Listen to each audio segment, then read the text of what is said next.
Barcelona. Kita harus mungkin konservatif karena melihat pemain Papua secara skill individu itu sangat-sangat baik. Secara organisasi defense pun sebenarnya kita sudah prepare di bawah dua, cuma mungkin seperti wartawan lihat mereka mempunyai skill pemain-pemain muda yang bisa melewati satu lawan satu, itu yang membuat kita agak sedikit sulit. Jadi ketika ada pemain kita yang lewat satu dengan mereka, otomatis our defense line is broken.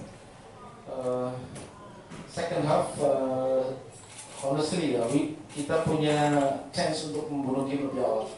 Ketika chance after chance, kami ada 3 chance di 15 menit pertama sebelum di babak kedua, tapi kita tidak skor, ya itulah dalam sepak bola. Kalau kita banyak membangun peluang, kita pasti akan mendapat punishment ketika selalu membangun peluang. Oke, Alvin, gimana Alvin? Assalamualaikum warahmatullahi wabarakatuh. Selamat sore.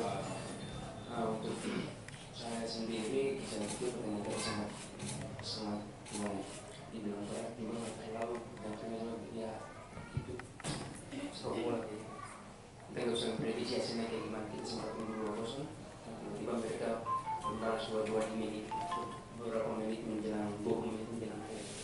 Sangat sulit untuk terus pertahanan mereka sama mereka juga kan. Apalagi kita tahu orang Papua kan di sana senang main bola pas panas-panas. Saya juga termasuk dari timur. Mungkin ini keuntungan buat mereka kalau main panas-panas. Kalau kita kan banyak pemain asing yang nggak suka bola seperti mana dalam babak kedua. Dia babak kedua dia sempat endor kan, stamina menurun dan kita tidak bermasalah itu. Mungkin